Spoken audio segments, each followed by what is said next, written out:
नमस्कार सगळेच सन्मानार्थी, वंदनाताई, अजित, सगळीच राष्ट्रवादीची मंडळी, समोर असलेले वयानं मोठे त्यांना नमस्कार, बाकी माझ्यासारखे तरुण जे आहेत. हो, मगाशी धारीवाल म्हणाले ना की सगळ्यात तरुण मीच आहे इथला. मी माणिकचंदच्या वाटेला गेलो नाही, त्यामुळे माझी ही अवस्था आहे. त्यामुळे मी तरुण राहील.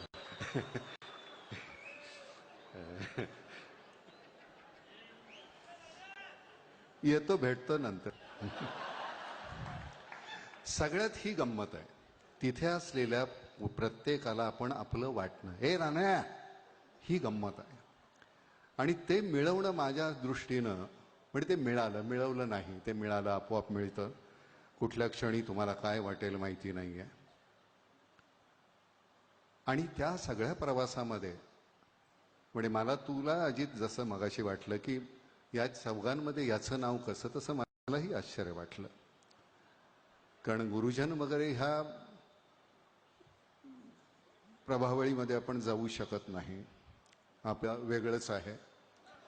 तर त्यामुळे पण तरी सुद्धा मला माहिती, याची खात्री आहे की हा सन्मान नामच्या माध्यमातून केला जातो आणि तो माझा निश्चितच नाही आहे. मकरंद किंवा आमची सगळीच मंडळी, म्हणजे मी आणि मकरंद यांनी उगाच ते सुरू करायला निमित्त म्हणून आहोत.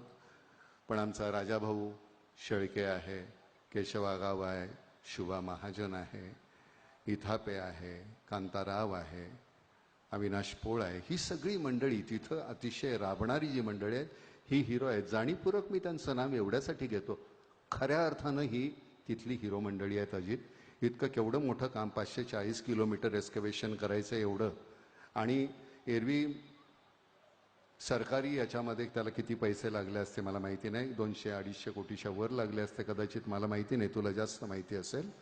पण आम्ही ते 7.5 ते 8 कोटीमध्ये केलेलं आहे. आणि तेवढ्यामध्ये करण्याचं कारण असं आहे की लोकसहभाग इतका मोठा होता, कमालीचं. लोकांनी की जिथे पोकलेन आहेत त्यांना तुम्हाला जर 25,000 रुपयांनी जर देत असतील तासाला, तर आमच्याकडनं तुम्ही फक्त डिझेल भरा, पैसे देऊ नका, अशा पद्धतीनं दिलेल्या आहेत. केशवागाव हा त्यातला.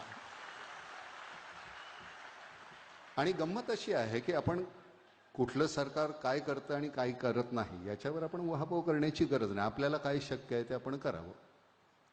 कारण प्रत्येक वेळी जर का ते करत बसलो तर त्याच्यानंतर काम करायला वेळ नाही उरणार आपल्यापाशी. त्यामुळे तेवढंच करत राहिलो आणि मग खूप काहीतरी आपल्या नकळत घडून जातं, तसं ते झालेलं आहे. म्हणजे मला शिष्याच्या हातून सन्मान, गुरु आले नाहीत, शरदराव नाही आहेत, कुठे आहेत, मुंबईला आहेत, त्यामुळे शिष्य पाठवलेला आहे, त्यांच्या हातून सगळ्यांचा सत्कार. म्हणजे शरदरावांशी माझे, म्हणजे आमच्या दोघांच्या मधला आहे मी, म्हणजे वयाने सुद्धा शरदराव फक्त 10 वर्षानं मोठे आहेत माझ्यापेक्षा. पण ती 10 वर्ष फार महत्त्वाची असतात. आमच्या नकळत्या वयामध्ये ज्यावेळी आपण पाहतो की आपल्याला कोणीतरी एक हिरो लागत असतो, आपण कोणाचा तरी आदर्श डोळ्यासमोर ठेवत असतो, आणि त्यावेळी शरदराव हे माझे हिरो होते. नुकतंच आलेलं नेतृत्व होतं आणि अतिशय तरुण, यंग टर्क म्हणायचे त्यावेळेचे ते, त्यातले शरदराव होते. आणि मी 15 आणि ते 25 असं ते वय होतं. आणि त्यावेळी कायम हा माणूस काहीतरी करेल, त्यांचा तो सतत एक चेहरा आणि सतत मिश्किल. शरदरावांची सगळ्यात गोष्ट म्हणजे ते तुमच्यावर टीका करत असताना इतकी जहरी टीका सुद्धा तुम्हाला वाटतच नाही, नंतर जाताना झोंबायला लागल्यानंतर कळतं, अरे बापरे हे काय बोलले होते. पण इथं असताना तुम्हाला ऐकत असताना तुम्ही सुद्धा त्यांच्यासारखेच हसत राहता. काय कसे शब्द त्यांचे ते बोलत असतात, त्यांची ती पद्धत आहे. कदाचित त्याचमुळे असेल की ही संघटना इतके वर्ष टिकली. बरं का, कुणाचा कान धरत असताना त्याला नख नाही लागणार, पण त्याला त्यातली जाणीव कळली पाहिजे, ते किती इंटेन्सिटी आहे हे शरदरावांकडनं शिकायला पाहिजे. नाही तर इतकी वर्ष एक माणूस इतक्या सातत्यानं त्या स्तरावर वावरत राहतं, हे कठीण आहे. पण तुम्हाला हे जाणवतच असेल. म्हणजे शरदरावांच्या मागे काय आणि तोंडावर काय, कोणीही त्यांच्या विरोधी बोलू शकत नाही. आणि त्याचं कारण तो दबदबा त्यांनी निर्माण केला, तो मिळवलेला. आणि हे मिळवणं जे असतं हे तुमच्या नकळत होत असतं. आता अजित त्या दिवशी एखाद्या कुठेतरी कोणाला तरी म्हणाला, मी वाचलं पेपर, मला फार आदर वाटला तुझ्याबद्दल अजित, की शब्द फार जपून वापरायला पाहिजेत, काय भाषण करायला पाहिजे.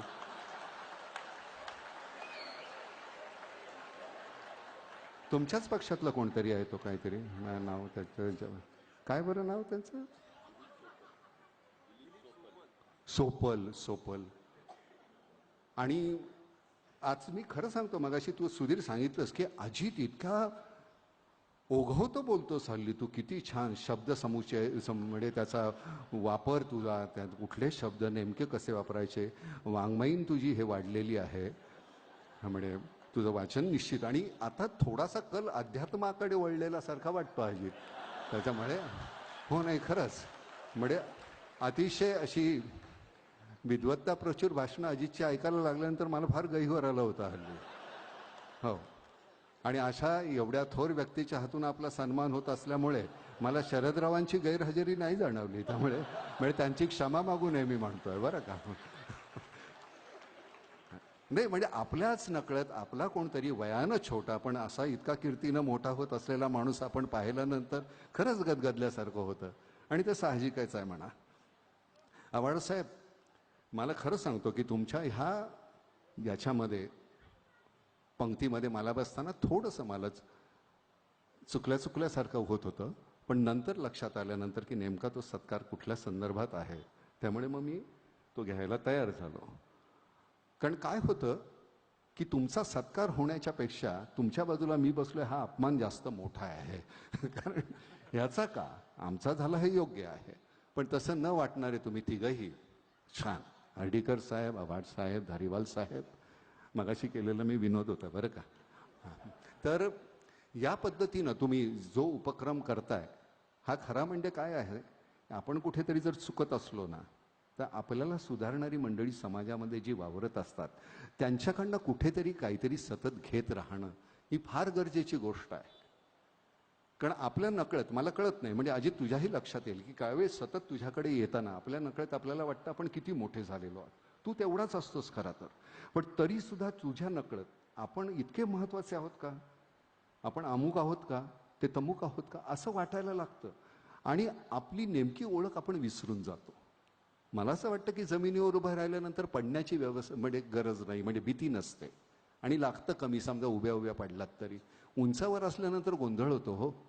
काल सगळेजण इतकं उदं करत होते आणि आज आपल्याकडे कोणी ढुंकून पाहत नाही, हे अतिशय वाईट आणि करुणास्पद आहे. तशी वेळ आपल्यावर येऊ नये. मला असं वाटतं आपण जमिनीवरच राहावं. अजित माझा कालही मित्र होता, आजही आणि उद्याही राहील, जोपर्यंत मी अजितकडे काही मागत नाही. ज्या दिवशी मी अजितकडे मागेन की हे मला काहीतरी दे, त्यावेळी माझ्यावर माझ्या किमतीचा टॅग लागेल, आणि ते तसं होऊ द्यायचं नाही. कधीही आयुष्यात ती वेळ आणायची नाही. आपल्याला देवानं माणसाचा जन्म दिला, याच्या पलीकडे आपल्याला अजून काही देवाला सुद्धा त्रास देण्याची गरज नाही. आपण आपल्या आयुष्यामध्ये जेवढं पाहिजे तेवढं छान कमावू शकतो. मग त्याच्यासाठी याच्याकडे का, म्हणजे तुझं जे आहे ते माझंच आहे की रे.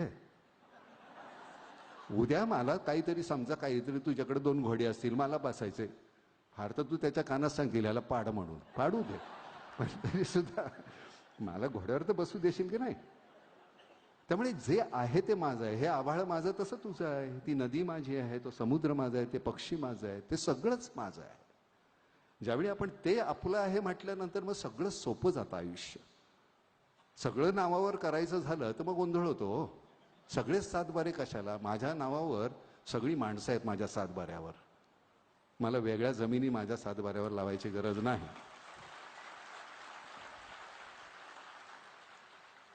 उद्या अजितकडे काही मागितलं तो नाही म्हणेल का, काय रे तुझं लक्ष दुसरीकडे आहे, मी फार महत्वाचं बोलतोय. काय नेमकं कोण आहे मनामध्ये आता या क्षणाला सांग.